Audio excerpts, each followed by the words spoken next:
Again, thank you.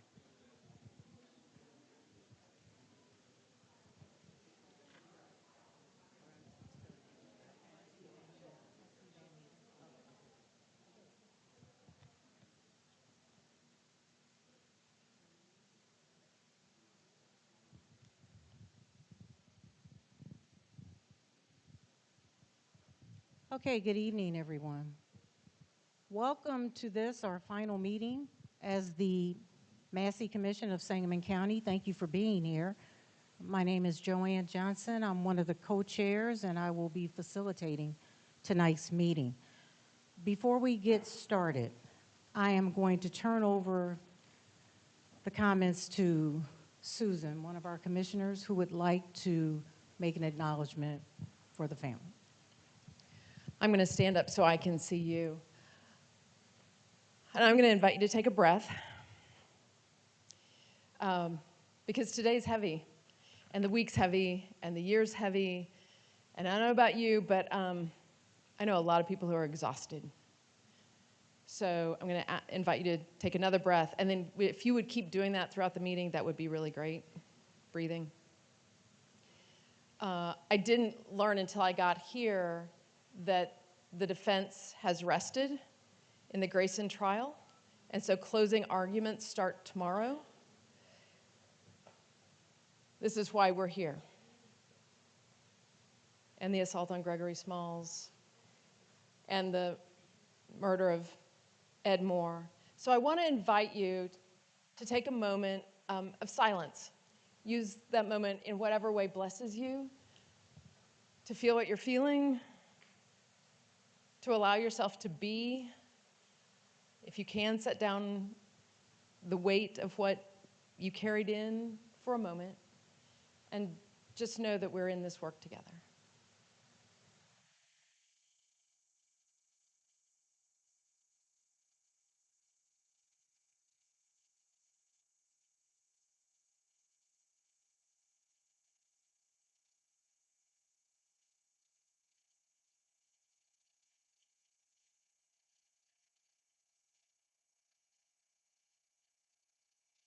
Thank you.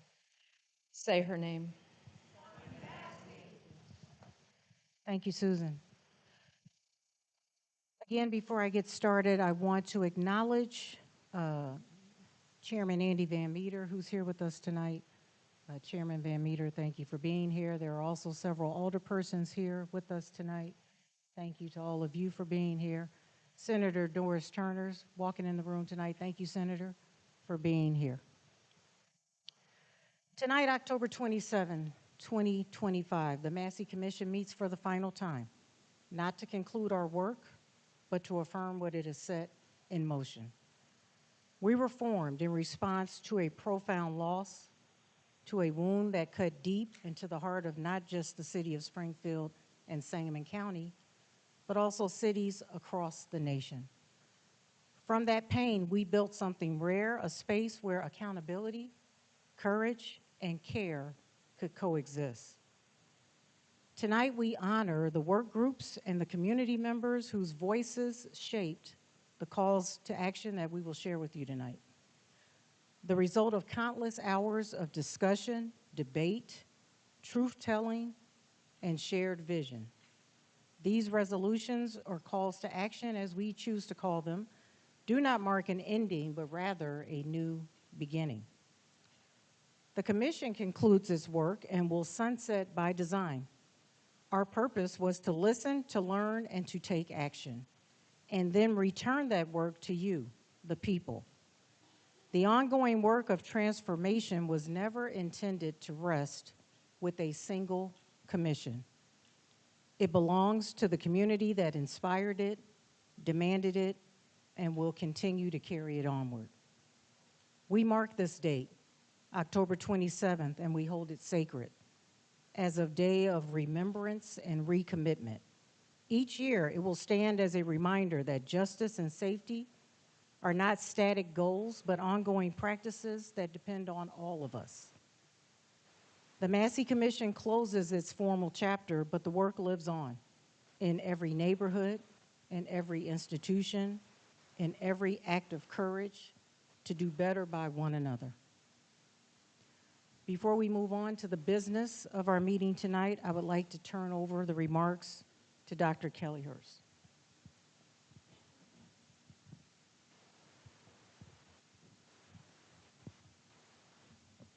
Thank you. Is this loud enough? Okay.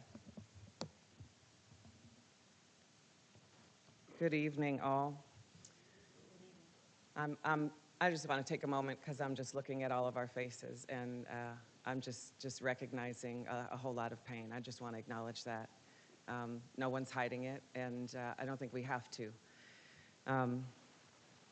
So I want to ground us for the work of justice tonight, and I want to take this time to really recall with the generosity and clarity with which we were visited by our colleagues at Forward Through Ferguson after Michael Brown was killed, and it's been, I think they just recently passed 10 years of the Forward Through Ferguson work.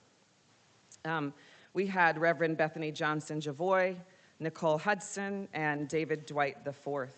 And their visit was not just simply a learning exchange.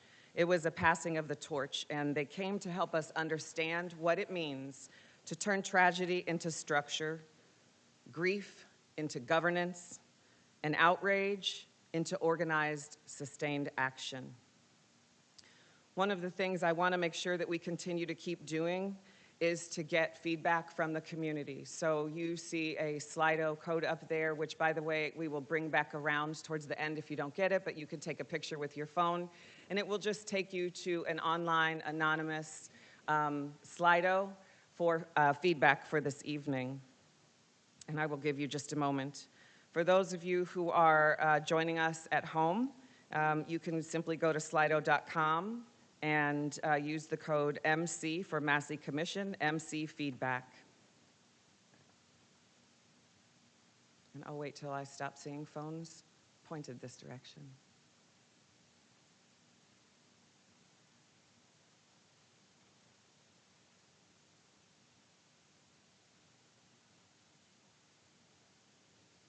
So what we heard from the Forward Through Ferguson folks was not a formula. It was a framework for courage. And that taught us that justice is not a report you publish once, it is a living ecosystem. It requires storytellers and funders and advocates and residents all working in rhythm together. They reminded us that the most effective leaders are often the ones who self-authorize, who act not because they were appointed, but because they were called. That's how change always begins. So tonight, I'm going to ask that you listen for that call for yourself. What is calling you to the work that we have before us as we move forward from the Massey Commission? There are many forms that this will take, and it will take all of us. They asked us to never lose sight of the first family, the Massey family, whose unimaginable loss brought us here and whose dignity must stay at the center of this work.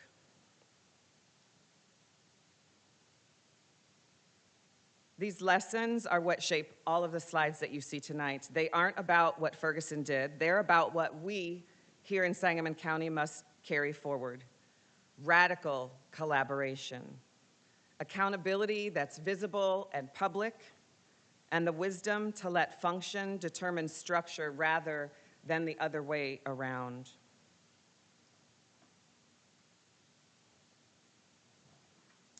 It was about the deep reflective work of looking at our institutions and building what works for everyone. That's justice. What does right-sized work look like? That's for us to determine from these calls to action you'll hear tonight. There will be a published final report, which is designed to be comprehensive, grounded in careful tracking, and be fully transparent. Our call to action from the beginning was about justice.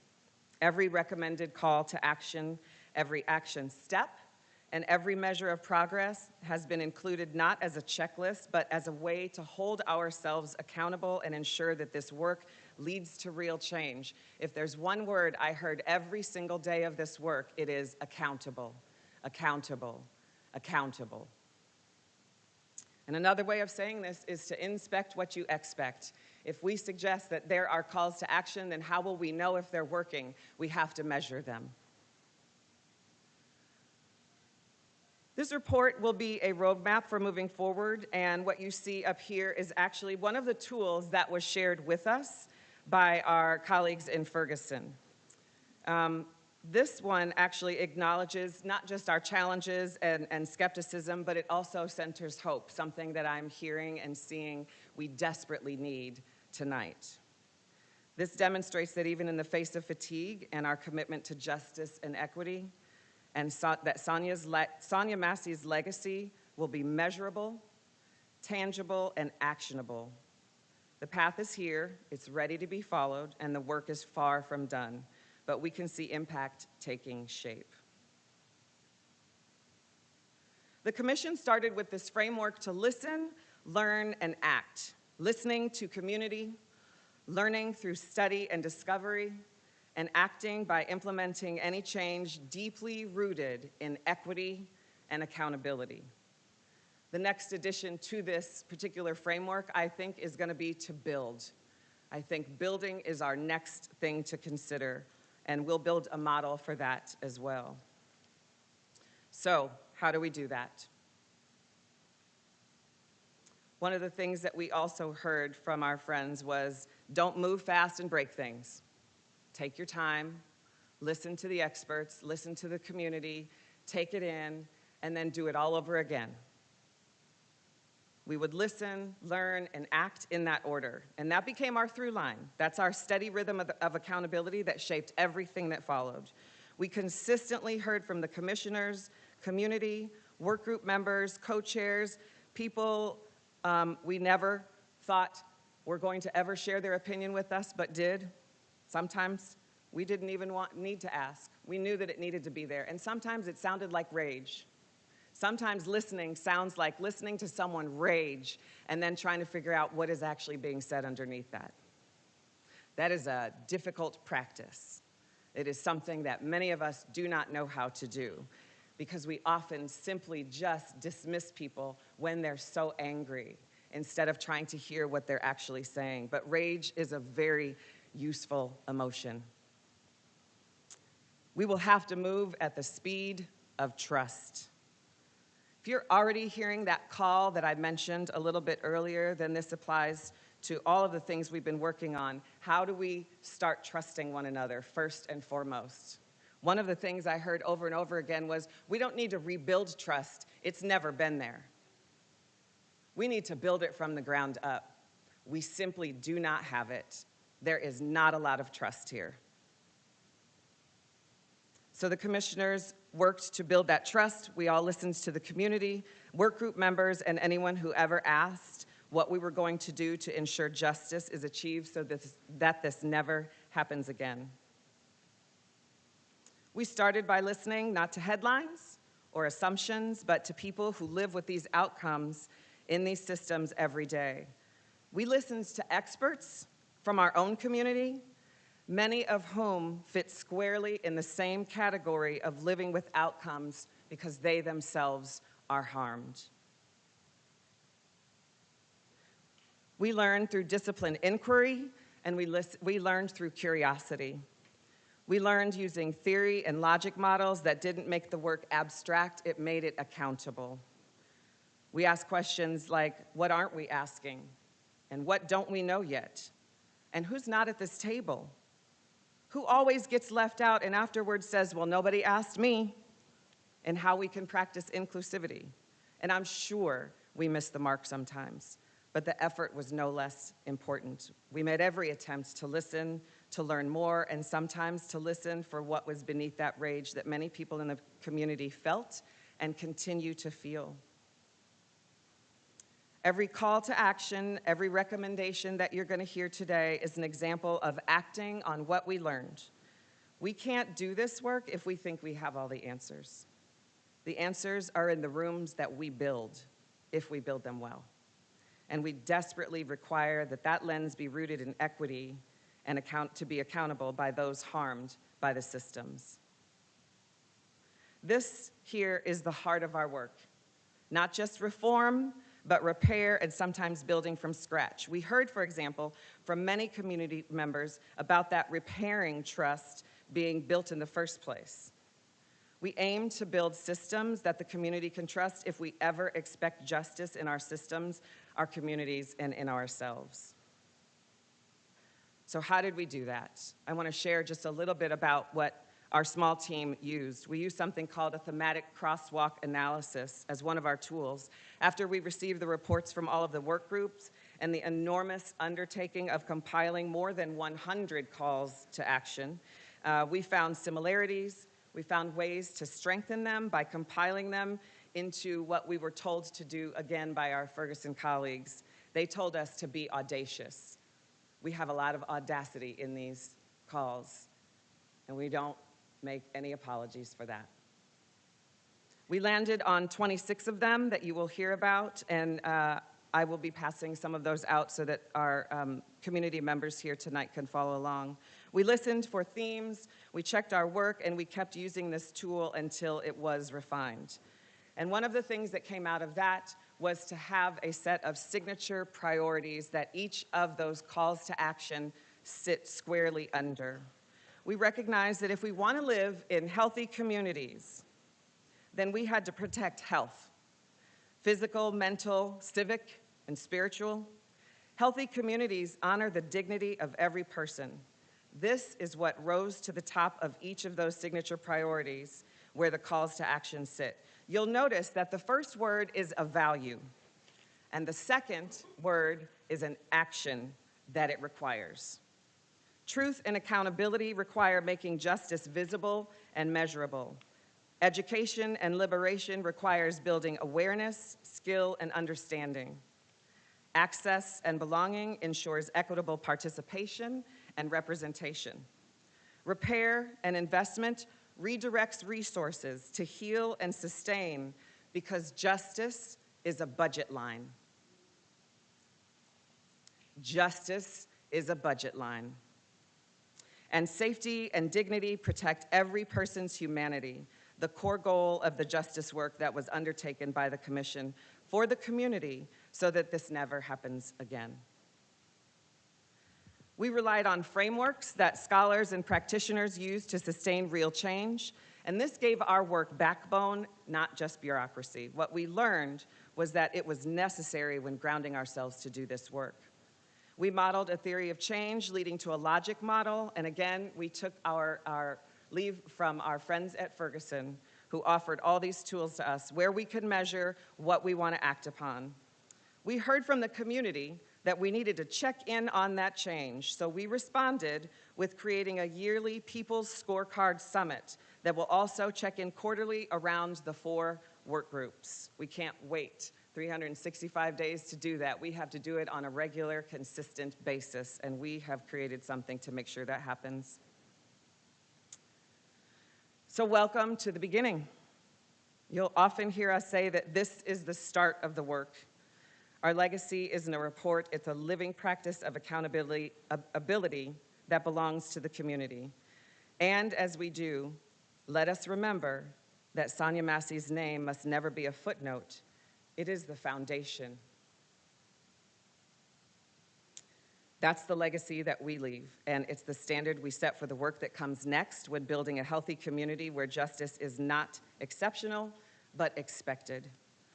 On behalf of the Massey Commission, I thank every commissioner, the co-chairs, every community member, and every partner who helps carry this work forward to this moment as we keep our hands on this work.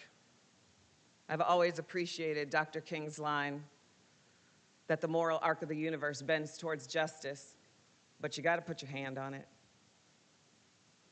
These are not merely suggestions, they are community expectations, demands for justice, safety, equity, and repair entrusted to the public, to our governing bodies, and all accountable parties in Sangamon County. And it is entrusted to the generations who will measure us by whether we acted when we knew better. Thank you.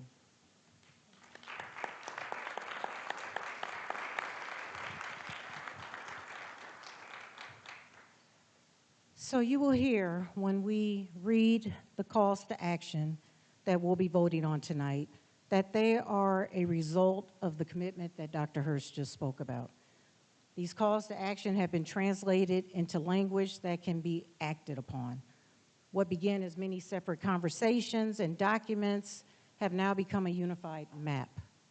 Over these past months, our work groups have done what real change requires. They've listened, they've argued, they've cried, they've researched, and they've reached back out to the community again and again for feedback. And we heard you.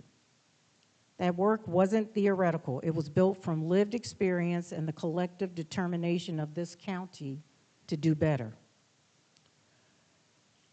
I want to remind everyone here, members of the work group that are present, our commissioners here, that when we get to these calls to action, you may not see your exact words or phrases reflected in these pages, but trust and believe that their spirit is absolutely here.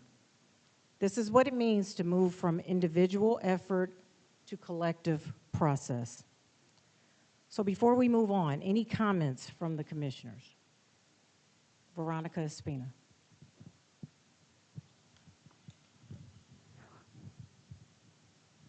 I think, yes, you can hear me.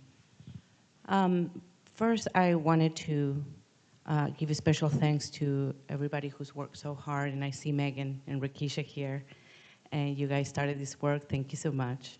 Dr. Cruz couldn't be here today, but he's worked very diligently. And I wanted to start with Dr. Hurst, who is often in the background, though you may have seen her in recent meeting interviews for the community feedback work she has led. Well, she's known as Dr. Hurst. I call her my friend Kelly.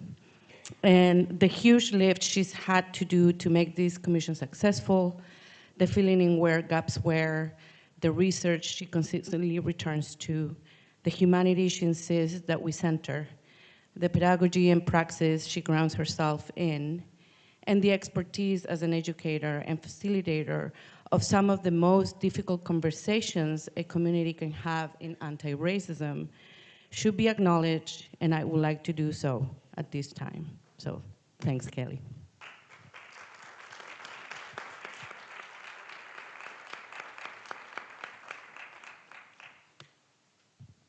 Thank you again. Thanks, Veronica. Thank you, Kelly. At this time, we're going to move on to the 26 calls to action. I will read each call. Sorry. Oh, I'm sorry, Sunshine. I didn't see you. It's okay. I was just going to wait and get Go in ahead. later. A lot of what I was planning to say actually echoes some of what Veronica said, but I really just want, while I have my composure, because I feel like I'm going to lose it,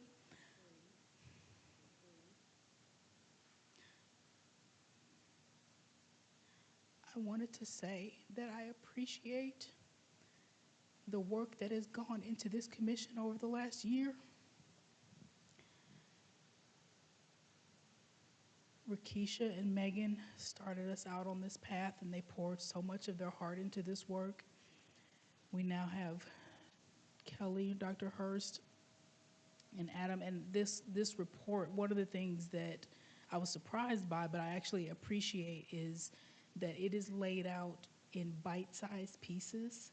It is not just one, dictionary-sized piece of work that people have to kind of wade through. It is broken down into, so you can just take this segment, if this is what applies to you. It's almost as if it's laid out. It's like you don't have to do the work has been done for you. And I just want to say that the way that this work has been done, it's grounded in restorative practices and justice. It was done with community at the center. We and they have reached out to the community and taken exactly what we have heard and built from that. And we say a lot of times at rallies and things like, show me.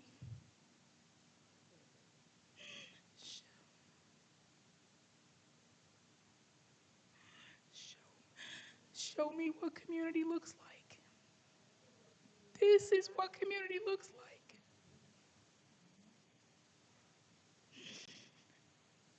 So I just want to say thank you. Thank you. I was going to say more, but I'm going to leave it at that and just say that this has been extremely emotional work.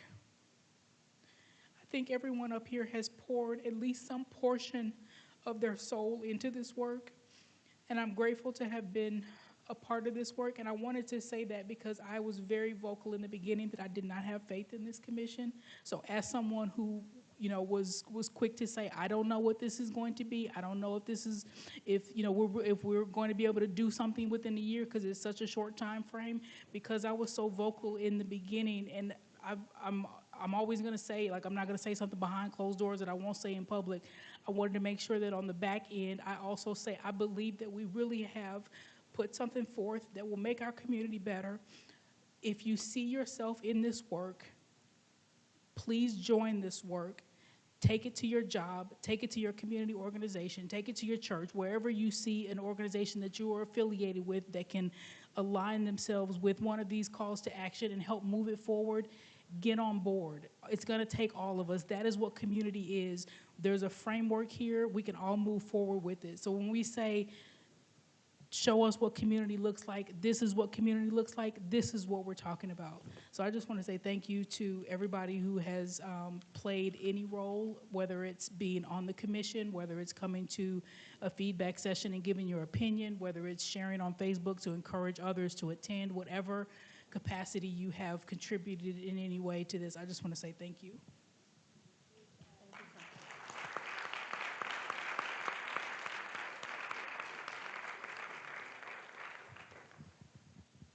Thank you, Sunshine.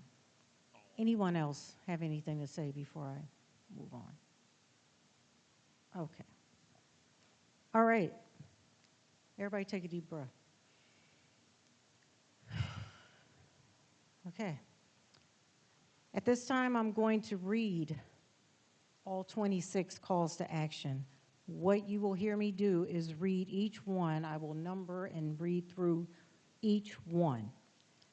Then I will ask if there is any discussion from the commissioners.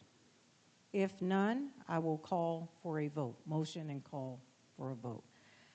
I need to make this clear. In reference to any discussion, I want to just take a moment to provide some clarification, some context. If there is an element, as I read through these, if there is an element that we, the writing team of Dr. Hurst and Adam, have overlooked that would substantially alter the scope or framework of the call, then please identify that for them, for us. It is important to note that these calls to action do not constitute binding resolutions, like some of our previous measures have. Accordingly, that means that revisions can still be made if appropriate, okay? The vote this evening will serve as the formal approval of the Massey Commission's 26 calls to action. That is what I'll be asking us to vote on, thereby enabling us to proceed with the development of subsequent plans and initiatives, what have you. Any questions on that? Are we voting individually on each of them then, or as a whole? So what I'm going to do, so we had some discussion about that. What I want to do is read through all 26. I will read them one at a time, but read through all 26, and then after that, I will ask if there's any discussion. So if there is one along the way, just make a note, you know what I mean, as we go through, and then I will ask for discussion. Again, something that you feel substantially alters the intent behind the call. Okay. Okay? And then I will motion and move for a vote to accept them all 26. All right? Okay. Call to action number 1, authorizing the installation of a commemorative plaque honoring Sonia Massey and those affected by systemic injustice. Call to action number 2, establishing a county-wide interoperable crisis response and dispatch framework. Call to action number 3, establishing a pilot program to expand crisis responder qualifications and integrate individuals with lived experience into behavioral health response systems. Call to action number 4, establishing enhanced law enforcement vetting and hiring standards. Call to action number 5, establishing countywide psychological evaluation standards for first responders. Call to action number 6, establishing countywide standards for in-person anti-racism, de-escalation, and crisis intervention training. Call to action number 7, expanding law enforcement recruitment pipelines and requiring data-driven cluster hiring practices. Call to action number 8, convening a countywide mental health and public safety coordination summit to address service capacity and continuity of care. Call to action number 9, defining strategic priorities for the Sangamon County 708 Mental Health Board to advance access, equity, and system coordination. Call to action number 10, urging the Illinois General Assembly to enact qualified immunity reform to strengthen civil rights accountability. Call to action number 11, establishing a countywide transparency and accountability dashboard for law enforcement oversight. Call to action number 12, establishing the Civilian Oversight Board of Sangamon County. Call to action number 13, establishing a coordinated police accountability and transparency framework between the City of Springfield and Sangamon County. Call to action number 14, establishing the annual People's Scorecard Summit to monitor and report progress on Massey Commission reforms. Call to action number 15, requiring countywide health, wellness, and social vulnerability data tracking and public accountability systems. Call to action number 16, establishing a countywide transit equity analysis and mobility access framework. Call to action number 17, requiring comprehensive equity and accessibility reviews and departmental inclusion plans. Call to action number 18, establishing a Sangamon County resources portal to consolidate and expand access to community services. Call to action number 19, establishing the Sangamon County Opportunity Access Plan and Equitable Economic Development Framework. Call to action number 20, requiring the publication of anonymized lending and borrower data to ensure financial transparency and consumer protection. Call to action number 21, prioritizing additive job creation, ending extractive incentives, and expanding workforce training for marginalized residents. Call to action number 22, advancing equitable housing, community revitalization, and minority contractor capacity across Sangamon County. Call to action number 23, expanding preventative and primary care access through an integrated mobile health network and diverse workforce development strategy. Call to action number 24, establishing an annual Sangamon County Civil Rights and Accountability Summit. Call to action number 25, supporting the expansion and countywide replication of school-based peace rooms and social emotional learning programs. Call to action number 26, urging comprehensive review of the Massey Commission final report and work group findings.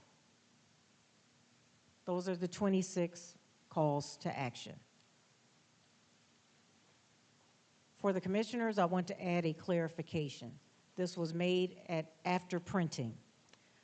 For all the calls to action where you see authorizing, ing, establishing, ing, based on Dr. Cruz's recommendation and conversations that have been had, we will be taking the ing out. We like stronger, more affirmative language. So instead of authorizing, we are asking authorize. Instead of establishing, establish. Stronger language that we prefer. All right, now, I want to also mention at this moment that we will also hear another recommendation that is not a part of the call to actions tonight. This is a recommendation made by Bob Wesley. We spoke about it at the last meeting. It wasn't included in the September meeting. We are going to be including it tonight. I just want to make you aware there will be one additional recommendation we will discuss as a commission tonight.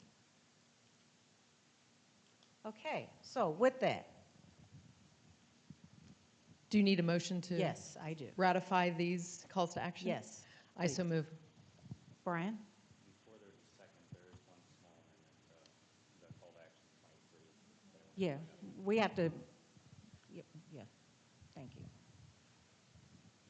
Yeah, there's just a small one on the call to action on 23 that I at least wanted it to be considered. Yes, of course, go ahead. So I'll kind of give everybody a second. It is after the whereas clauses, this section 1, countywide mobile health integration.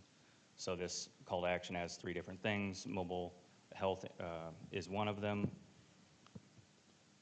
You know, of the 50 or so pages that we have, this was the only one where in all the other pages we kind of, I think rightfully so, make an exception for, in a way, endorsing the work of Memorial and Springfield Clinic, HSHS, SIU. Like, these are established entities in our community for decades.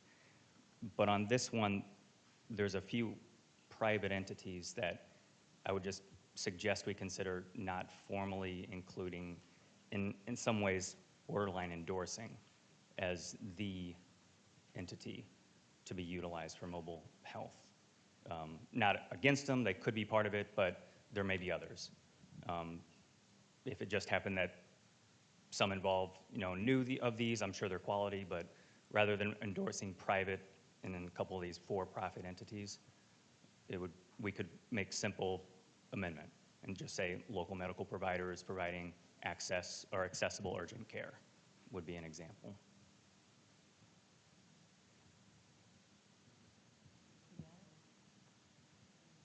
So name, no name.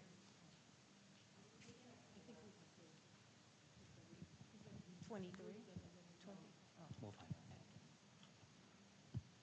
You're speaking of the third whereas? Yeah, so, sorry. Okay. So 1A, basically starting after with, from Molina Healthcare through medicine, SIU School of Medicine, replacing that with local medical providers offering accessible urgent care services would be the example that I would give there.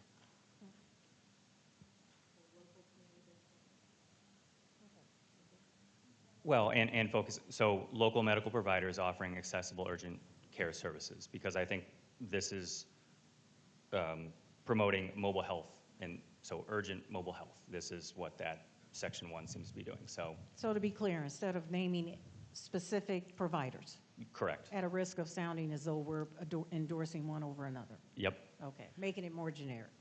So it's the same for the community partners. We wouldn't mention Molina or any of them to make more generic. Correct. So it would be 1A,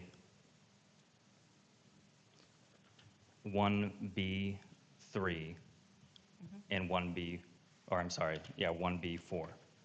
Each of those very similar version, slight tweaking of.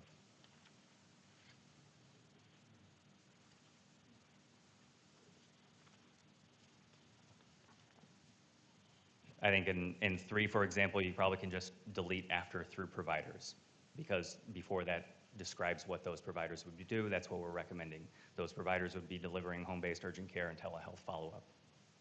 So we wouldn't have to list or endorse any private named entities.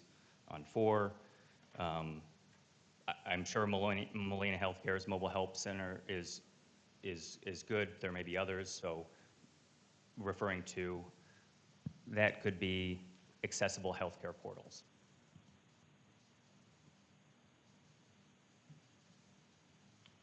Any questions? Okay, notes have been taken, Brian. Anything else? Kristen?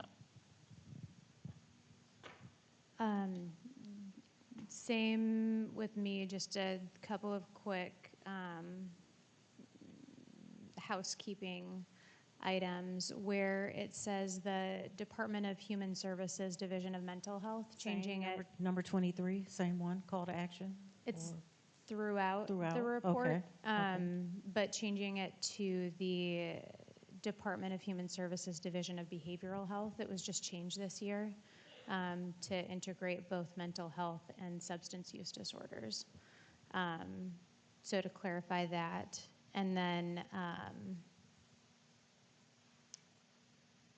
additionally, I wasn't sure if I saw any place, I think it could go under number 2, establishing countywide and operable crisis response and dispatch framework. It talks a lot about 911 and 988 services, and I just wanted to voice that our work group was very intentional about putting in a clear process for addressing community feedback and complaints with 911 and dispatch. And so I couldn't find it in there. It doesn't mean that it's not in there somewhere, but I just wanted to voice that for the work group, just because that was something that was voiced very often and something that we intentionally put in our report. Of course. You got that? Okay. Thank you, Kristen. Anybody else? Any other? Okay, so hearing nothing from anybody else in the way of discussion, I'd like to ask for a motion to ratify the 26 Motion to call center. ratify. Veronica. Second, Bree. All in favor? Opposed? So moved. Okay, thank you. Now, one other additional recommendation that I mentioned, coming from Commissioner Bob Wesley. I will read this, and then we will motion it, and then look for any discussion regarding it. This is the Massey Commission recommendation from Commissioner Robert Wesley. Sangamon County Deputy Sheriff's compensation is the subject. Assumptions, number 1, base pay for Sangamon County rookie deputy sheriffs is significantly lower than that of rookies in the city of Springfield Police Department and the Illinois State Police. Number 2, that pay differential will significantly affect expected lifetime earnings of career deputies. Number 3, though recruiting qualified law enforcement officers in all venues is difficult, the base pay differential for deputy sheriffs is an added detriment to recruiting qualified candidates for the Sangamon County Sheriff. Therefore, Commissioner Wesley recommends the following to the Sangamon County Sheriff and the Sangamon County Board. Number 1, the Sangamon County Board, in cooperation with the Sangamon County Sheriff, conduct or have conducted a compensation differential study for deputy sheriffs as that compares with the Springfield Police Department. Number 2, the salary study should compare entry-level salaries and salaries at various veteran ranks with those of the Springfield Police Department. Number 3, upon completion of the study, the Sangamon County Board should develop a budgetary plan such that at the end of 5 fiscal years, entry-level salaries for deputy sheriffs are equal to entry-level salaries of the Springfield Police Department. Number 4, upon completion of the study, the Sangamon County Board should additionally develop a budgetary plan such that at the end of 5 years, the compensation of the various ranks of veteran deputy sheriffs be equal to those of corresponding ranks of veteran officers in the Springfield Police Department. That is the recommendation. I'd like to ask for a motion. Okay, so Can I- Bob Can I ask a Wesley. question first? Yeah, we're going to have a discussion, for sure, yes. Okay, Susan, seconds, and now a discussion. Okay. Discussion, Sunshine? Yeah, is there,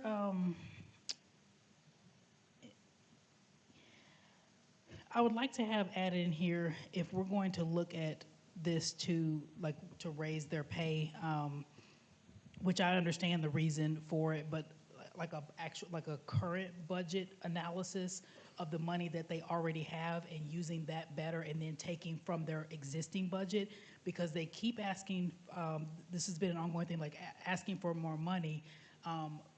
But in my opinion, and I don't look at their budget every day, but I feel like there are some ways to better use the money that they already have that could go toward that increase in pay. So can we, I don't know how to do this, but I would like to have that added in so that they can use that money first. Like, and I'm going to give an example, because this is the first thing, like, you know, the MRAP, getting rid of that and then using that money to pay the difference in the salary or whatever. But looking at the current expenses and how it's done, and then finding money that they already have and using that better. I don't know how to put that in there. A but reallocation of funds, basically. yes. Yeah. So I would like to motion or suggest or whatever that, an amendment to have that added in as a first step. Okay, Bob?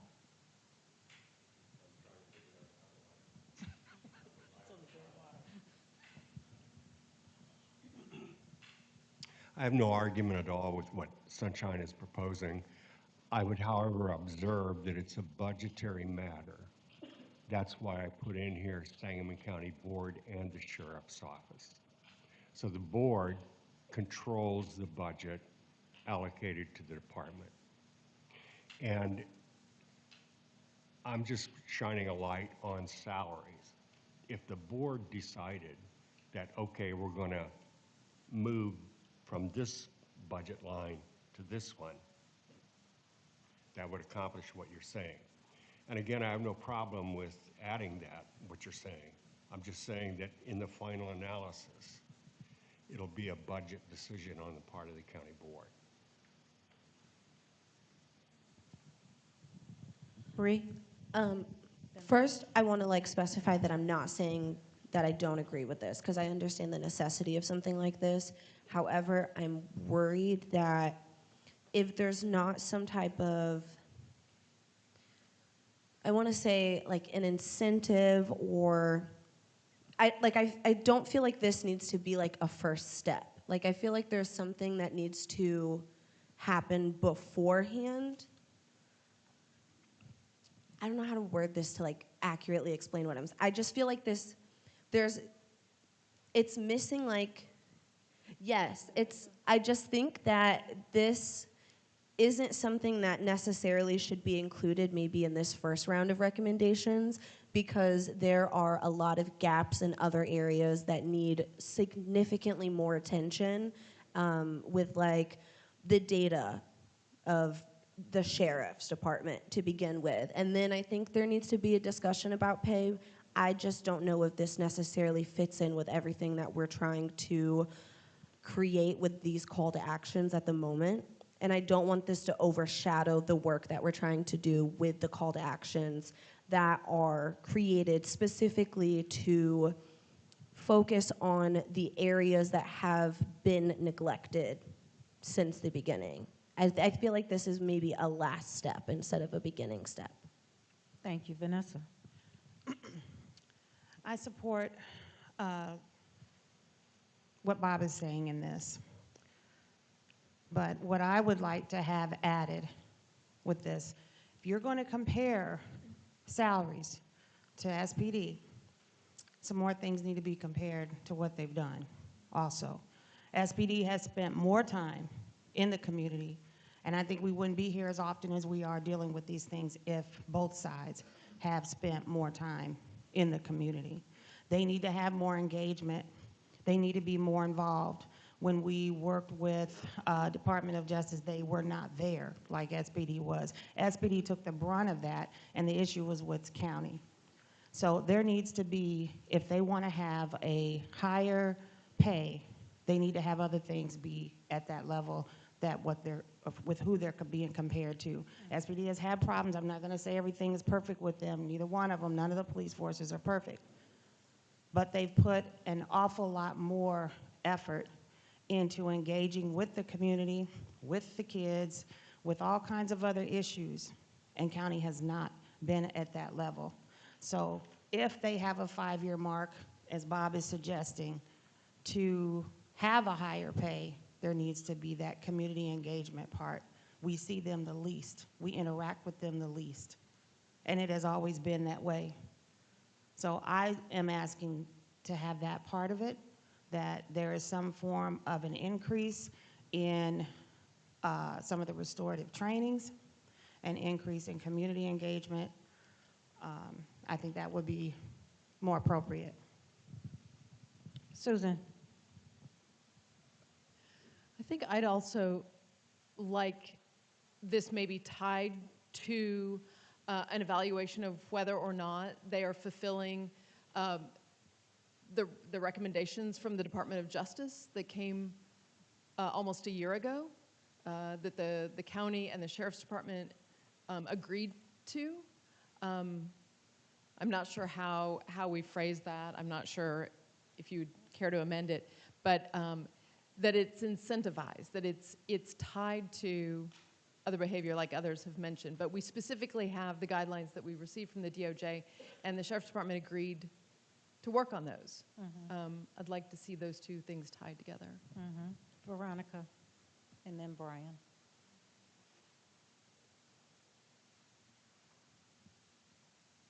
I think that perhaps what Sunshine is talking about when she refers to budget reallocation and Bree explained there should be something first before this happen.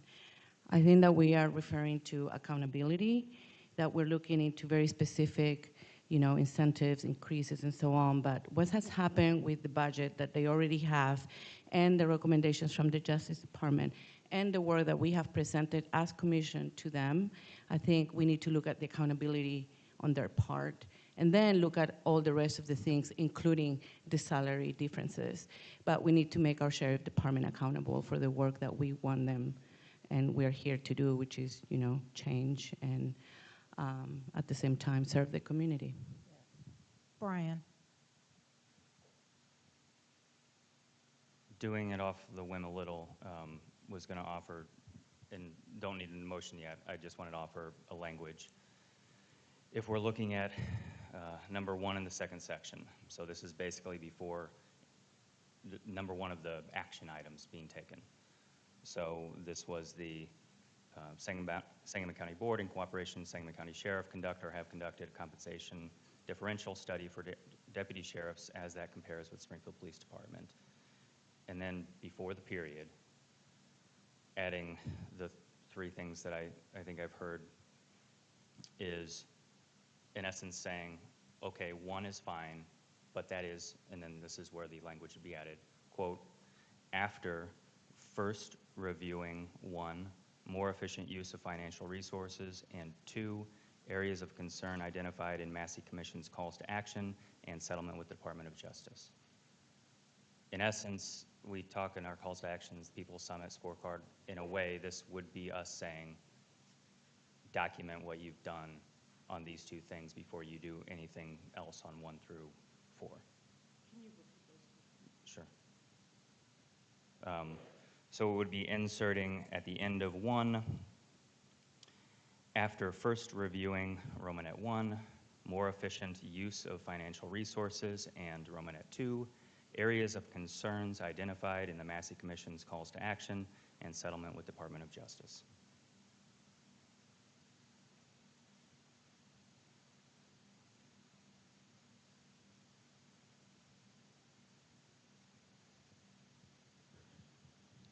Any other discussion on this recommendation, taking into consideration the amendments, revisions Brian just mentioned? If the amendment were part of this, there would have to be a formal motion for the amendment. Right. But Right. that's when we get there.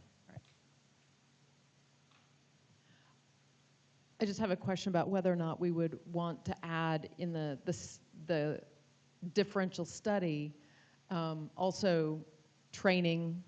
I mean, it's one thing to compare dollars and dollars, but are they trained similarly? Are they supported similarly? Are they evaluated similarly? Like it seems like the comparative analysis needs to be more than just, are they paid the same?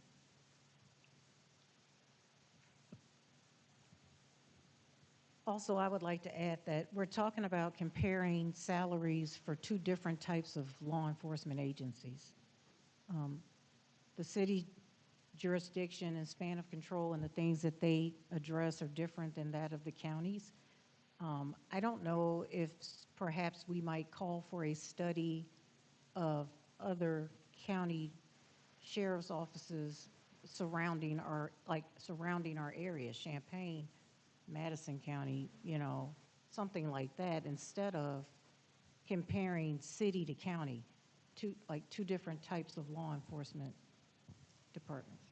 I'd like to respond to that. Yeah. I know that what you're saying is accurate, Uh-huh. but there is a certain recruit pool. And the city has this advantage over the county. And the county is having difficulty recruiting deputies. And all I'm saying is that, I won't swear to this, but it's not uncommon for a deputy to get on, get experience, and then move to SPD. So there's a constant competition. And that means the recruit pool is more restricted. So while acknowledging what you're saying, I think that gets in the way of improving the recruitment pool for the sheriff's office. Calvin. I think also what needs to be added into this while they're having discussion about more money, in my opinion, there's gonna be a lot of pushback in regards to the Civilian Oversight Board, especially with them having subpoena power. So not only that, but I think that this should tie in with this resolution as well, that this needs to be established first before we start talking about paying them more money. So you're referring to adding that language into this Correct. recommendation? Okay.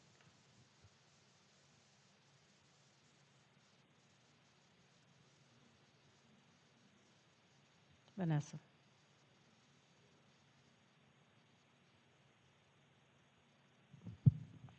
I'm not as worried about what will disrupt their pool for recruitment, because see, if they had more disruption to their recruitment, Grayson would have never got in.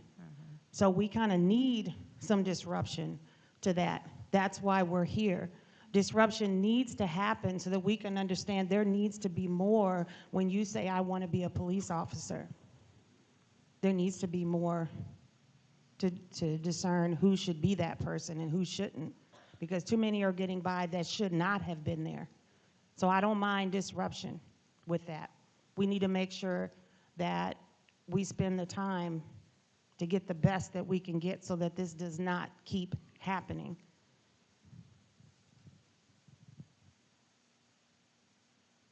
Jerry?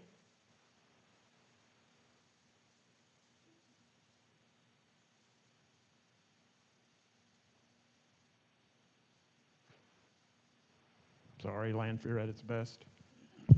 And I don't disagree with that. I think if there's an improvement on, obviously, the things we've suggested and eloquently like Brian had, and as well as you, Calvin, if those were even, some of those, if we begin to move, they begin to move in that direction, then if they don't have a pool to select from, there's still going to be people applying. And there's a potential for some that aren't making it on some of these other departments as well. So they might not have an opportunity to get some of the better potential candidates. So if there's a better vetting process in, like the ones Sheriff Paula has suggested or said she was going to do, then I think maybe that would get Bob's resolution closer to it. I think the better pool they have, and they can't do it without numbers for people at least applying. But I do agree, you're right. I just point out that Senator Turner got a more stringent process in place by statute. It's not a policy, it's by statute. Brian?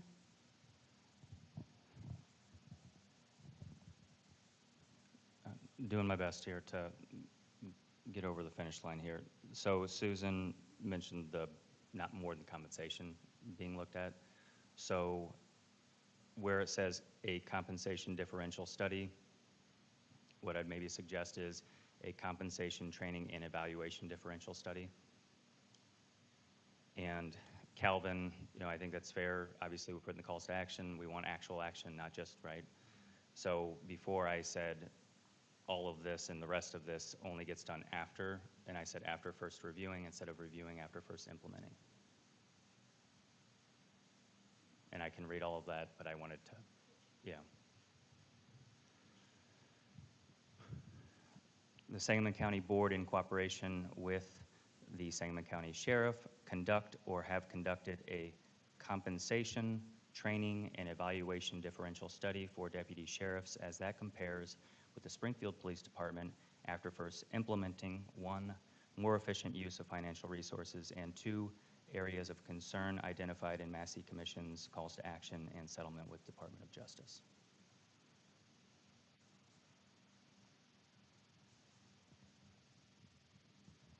Okay, barring any further questions or clarification, I'd like to make a motion for the amendment that Brian just spoke of. Bob Wesley first, Kristen seconds.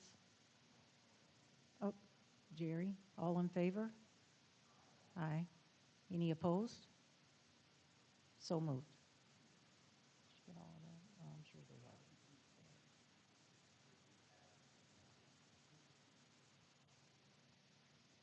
Motion was for amending the The resolution. We'll need amending. one. What's Now that? Yeah, for the amendment The of. the his recommendation as amended. Yes, We'll need a as amended, motion. yes. Yeah.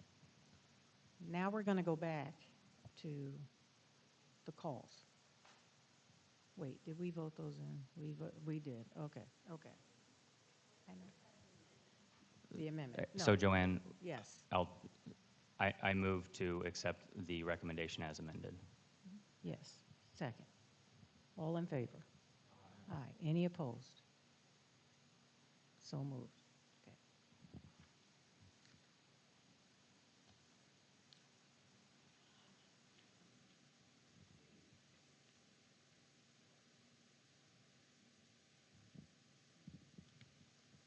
No other business? No. Now we'd like to call up Sante. Are you here? I'm going to call to the front Sante Massey. He's here representing the family. I'm going to give him the mic. He wants to share some words.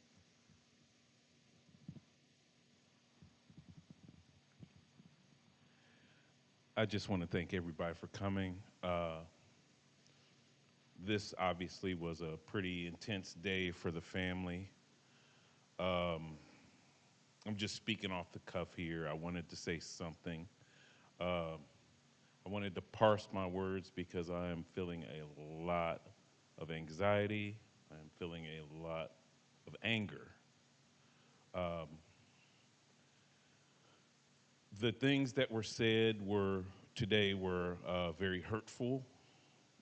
Obviously, dealing with the defense that are trying to get Mr. Grayson off. But I just wanted to thank everybody in the Massey Commission for being our extended family. I know that the family wanted me to make sure that I acknowledged you all because you all are an extension of our family. Uh, I'm glad Aunt Doris is here.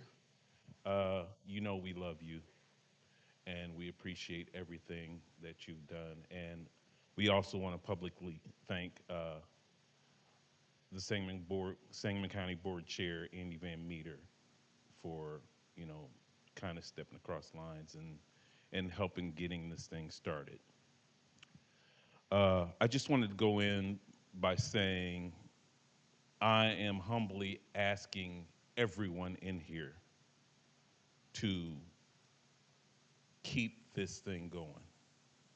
My family are very grateful for everyone coming out. We want to extend this. We want to keep this thing going. That is per Donna Massey today.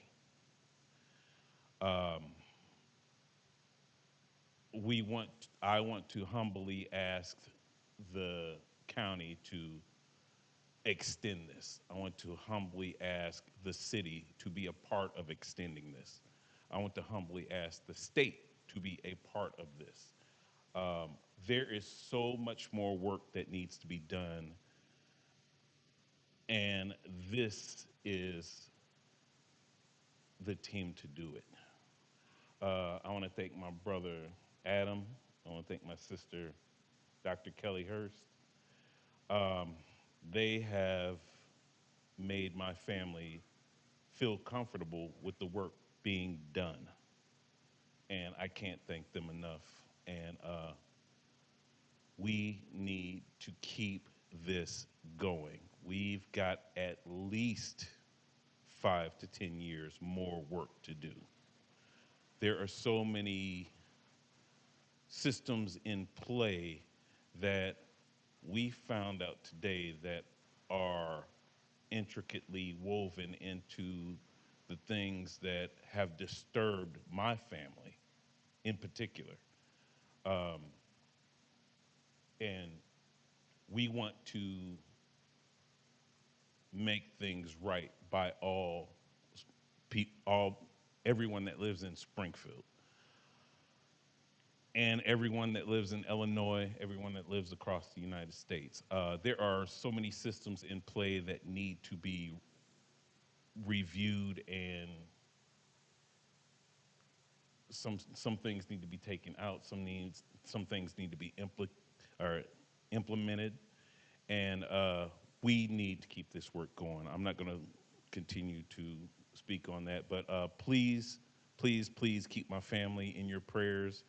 It looks like they are doing closing arguments tomorrow, and my family is on very emotional right now. So please keep us in your thoughts and prayers, and I appreciate all of you. Thank you.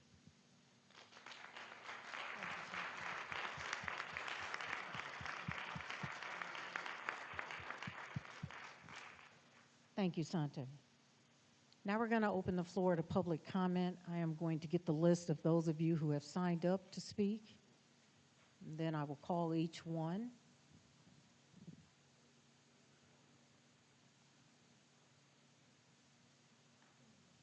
I know Ken is on.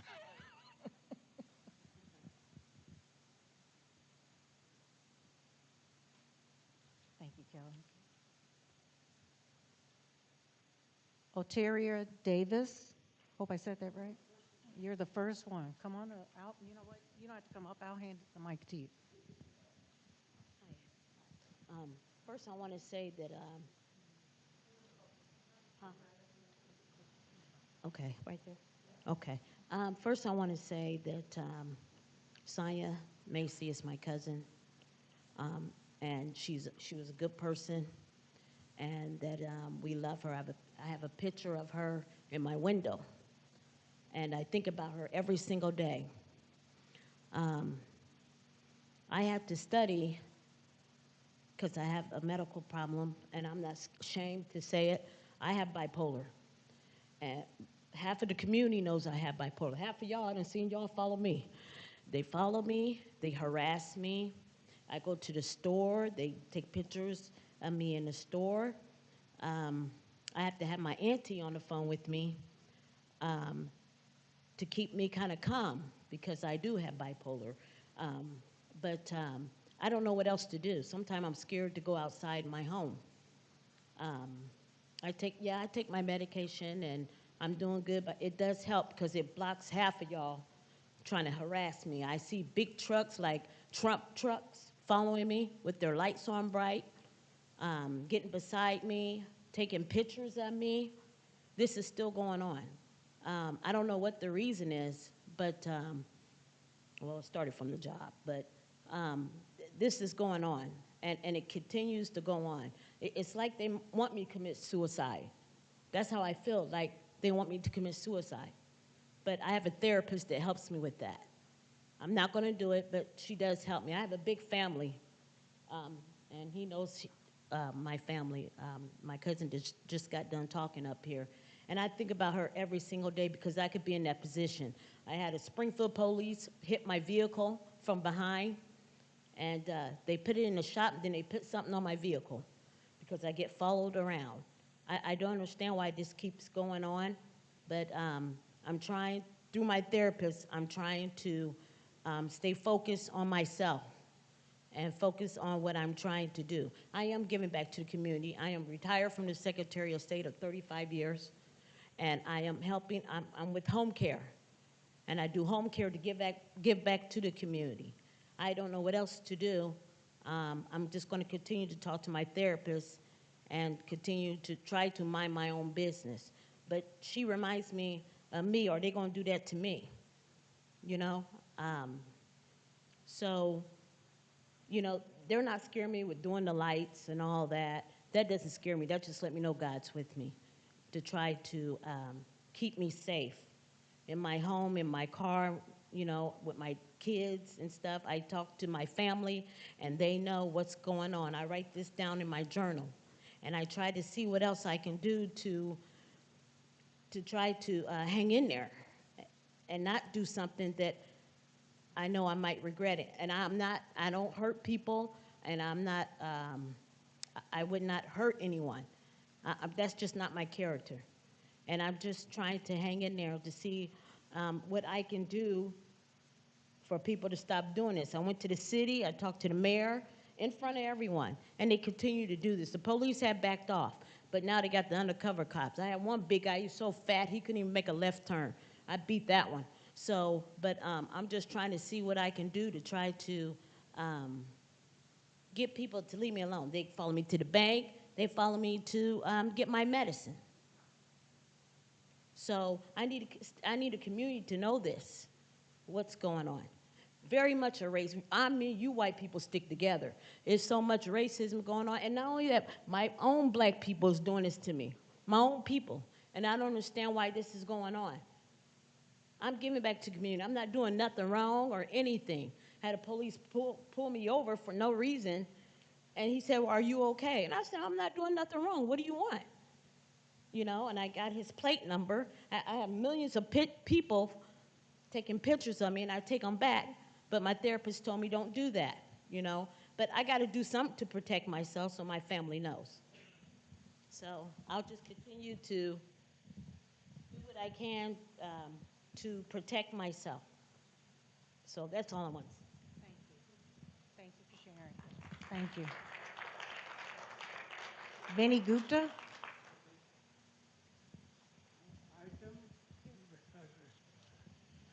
Item number 10 of Call for Action states, urge the Illinois General Assembly to enact qualified immunity reform to strengthen civil rights accountability. Similarly, I request that another call to action number 27 be added, urge Illinois General Assembly to enact that public schools be funded from general taxes, not from property taxes. In the vast majority of countries, especially developed countries and those in OECD, primarily, sorry, sorry. The vast majority of countries, especially developed nations and those in OECD, primarily fund their public school education system using general taxes collected by national governments. And we have seen a great disparity in the quality of education on the east side and Chatham School District because the taxes are being funded by property taxes. And what we are doing all this is band-aid. And until this reform is done, the equity in education will not be there. So I humbly request that please add call to action number 27 is based upon similar item number 10 that urge Illinois General Assembly to enact that public schools be funded from general education and not from property taxes.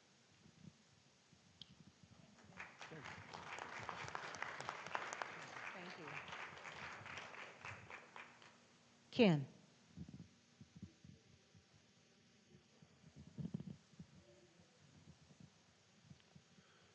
Feels weird, doesn't it? Like we all started almost a year ago. I was one of the most vocal critics from the start. I know it wasn't easy to listen to the community sometimes, but I'll be honest, it was needed. Just like a lot of the institutions that I show up at around here. But I will say that where you guys have ended up over this time has made me really proud to see something like the Massey Commission within my community. There's still a lot of work to be done. Sante's right. 5 to 10 years, I think, is even conservative. I think we have a long way ahead of us, especially with the sort of the pushback that we see from some of the institutions here in town. But I think that it's almost poetic that the trial will be ending soon in correlation with the Massey Commission. We have seen what I think will be justice served in a much faster fashion than we're used to with cases like that. Often they can drag out for years. And sometimes they may not ever get to court. So I think it's good that we've gotten to that point with the trial, and I think it's even better that the Massey Commission is coming to give us these recommendations, and I think it's up to the community, because I'll be frank, would have been nice to see a lot of you guys here throughout this entire time. I've seen some of you occasionally, but I've been through almost every meeting. I've only missed one because I had to work. And I don't have professional white-collar jobs like quite a number of people do. I don't get off at 5 p.m. I don't get my weekends off. I don't make $100K a year. I don't have that kind of freedom. But I still take the time out of my day to show up here, whether I'm tired. And I know a lot of people do. I know most of these people here are busy outside of this, but they sacrifice their time, and now it's our turn as a community to sacrifice our time. It's our turn to start guilting the members of our community into showing up, paying attention to what they're actually recommending, and putting into action. It's our job to make people show up at the ballot box. If our leaders aren't responding to us, we remove them. It's time that we stop tolerating supermajorities on a county board that led to these outcomes. And that's not an electioneering point. It's the idea, though, that that happened because of the kind of nascent failures of the county board to take care of the Sangamon County Sheriff's Department. And we see that throughout our institutions, and that's what these recommendations are aimed at fixing. But you can't expect the people here to carry that football to the end zone. They've already brought us here.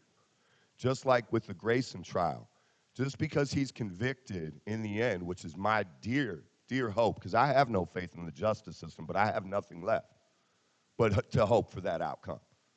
But that doesn't mean it's over. It means we convicted the person that brought us all here. But that doesn't stop the work. That doesn't mean the problem is fixed. That doesn't mean that the county gets to stop changing or working, or that the new sheriff or the current sheriff or the one that comes after or the one that's still here that gets reelected gets to say, we're done. These recommendations are here. We'll work on them. That's what led to Sonia Massey getting murdered, is that kind of institutional failure the lack of oversight, the lack of consideration, and the lack of determination and commitment it takes to change. You know, I make people uncomfortable. I know I've made a lot of people uncomfortable with how angry I can be, how finger pointing I can be, the accountability I put onto people. But I'll tell you, change doesn't come through comfort. I've been through a lot in my life, and I won't bore you with that story, but it wasn't comfortable getting to this point.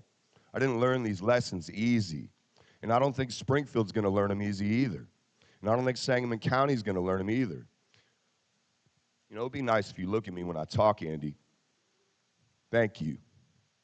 That's just due respect for the people that are speaking. I mean, I think the points I'm making are valid, just like I do at county, except here we can't pass rules to prevent character attacks on individuals, like county. So I guess it's just frustrating to me that a lot of our elected leaders, and I'm not going to single anybody out again, but I think it's quite frankly odd to me that I haven't seen most of those faces at these meetings, that I don't hear them talk about these things unless there's a mic in their face. And I think that's frustrating to me, and it should be angering to all of you, because these recommendations need to be followed, and we need to hold the leaders like that accountable, because if we don't, we're going to be here again. These same failures will be repeated, just like the 13 deaths we've had in Sangamon County Jail that have still not been investigated, and the multiple attacks by the SPD and other departments here in Springfield on our own citizens and community. But it's up to us. I'm going to leave it at that. It is up to all of us. In a year's time, I don't want to hear that the Massey Commission didn't do enough or that this didn't mean anything. It is up to us to make it mean something. It is up to us to make people uncomfortable with the things we have to say about their leadership or lack thereof. Thank you.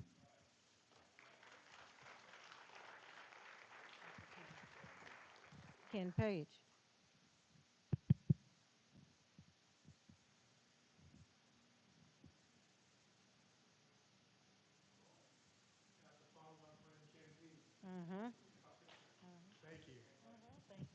Good evening. Dr. Cruz is not here, but I would like to thank him for his service. Joanne, thank you for your service. I appreciate the work that you've done on implicit bias and police training. I really appreciate that. And I thank each of you, commissioners, for your service. And our youngest member over there, Bree, thank you. It's always good. And then we have Calvin over there as well. It's always good to have young people in the community. And, you know, eventually the cameras will go away, the crowd would dissipate, but the work is still there to be done. And there are great community groups, and people belong to those community groups that are at this table. And I will provide my support to any of those groups that come to me for help in any capacity. I'm representing myself tonight as a citizen and as a black man. I've been at this table before in the 70s, in the 80s.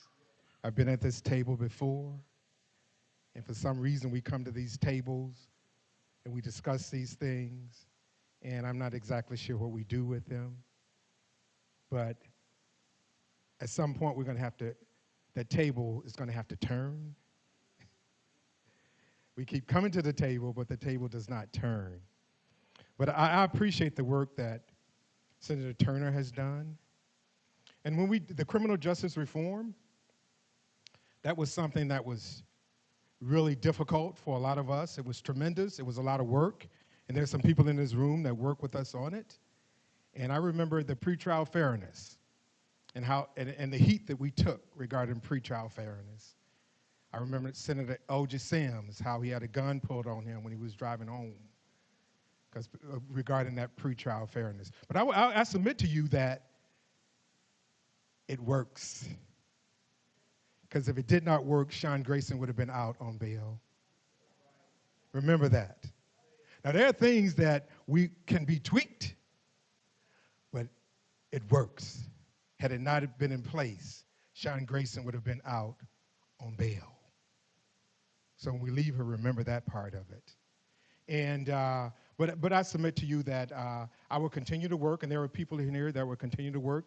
You know, join those organizations, and if those organizations are limited on what they can do, you know, there are other organizations that are statewide, nationwide, You know, I look at this whole thing and I remember, and I do understand it's important for education. Legislation is extremely important on every level, the national level as well. But America has not changed her ways without litigation. We had to go into the courts for America to change her ways. And sometimes we still have to go into those courts for systems to change their ways. And instead of us keep putting a Band-Aid on those systems, they were designed to do what they're doing. And the foundations of those systems were built on racism. So in order to change it, we have to go under and look at the foundation. The foundation should be changed. In order to change it, you're gonna have to take it down and build it back up. And I know for some people that's challenging. Well, we've been doing this for 30 years plus. We've been discussing police brutality for 30 years plus. So at some point, we're gonna have to take that system down because it's not gonna change if the foundation was built on racism, bigotry. If black folks, if it was built to do harm to black people, it's gonna continue to do that. We may dress up the windows, add new curtains, add new paint, which we do, and then a few years from now, we're at the table again, discussing with people, and people say, I want to do good, and guess what? The table does not turn. So hopefully these recommendations, these call to actions do work. And number one, I do like that. I think that there's an opportunity, and I'm not going to put Chairman Van Meet on the spot, but there's an opportunity for a plaque to go into the new transportation hub honoring Sonia Massey.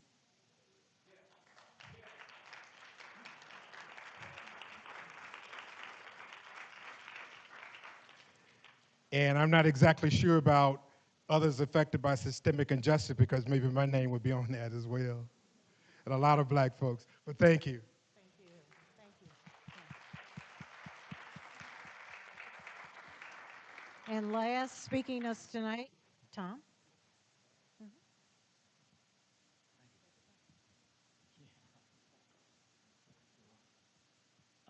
I just want to. Everybody has this. It's on. Oh. Okay. Yeah. I guess it's only me. I want to thank both Kens just now for reminding us of the political implications and the realities and so forth, and for specifically talking about racism. And what I want to also do is thank Sonia's cousin for so emphatically reminding us of the mental health issues that are the foundational premise, that along with racism. Mental health issues and racism are what the Massey Commission was designed to do. You had a mission to accomplish, and you have. So I reiterate all the thanks that other people have said. No disrespect to the Massey family, of course. We must all mourn and continue to mourn. But I want to also quote Mother Jones, who said, don't mourn, organize. So we're moving forward now. This is a journey of 1,000 miles, the first few steps and all that. But before I end, let me address some disagreement, some objection on behalf of the public. I don't think the sheriff's office and their salaries are the proper and appropriate subject matter for a call to action by this commission. I really don't. I think that's ill-conceived. It was not well debated because, you spent 20 minutes on it? And that was mostly amendments. That's kind of like putting lipstick on a pig. I really think so. So this call to action is at least a year premature. Let's see what happens. Again, quoting somebody on the extreme opposite from Mother Jones, what did Ronald Reagan say? Trust but verify. So thank you very much, everybody involved, and that includes you folks.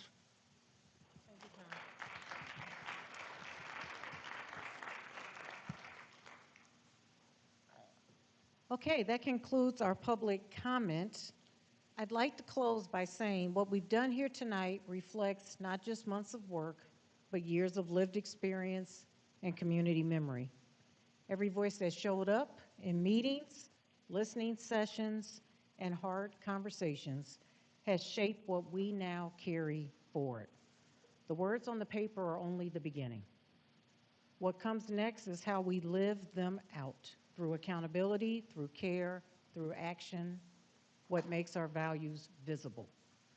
I want to thank each and every one of you, those of you that have been here with us through the long haul, the meetings, the long meetings, the conversations. I've watched my friends go from pure rage to good conversation, right? And I thank you for that. I want to thank each of you for trusting this process, for staying through the discomfort, and for choosing to build something larger than any one report. Thank you. Have a good night. Up to Sonia Massey. Can I get a motion to adjourn? Kristen, second. Bob. Okay. All in favor? Yes. Any opposed? We're adjourned.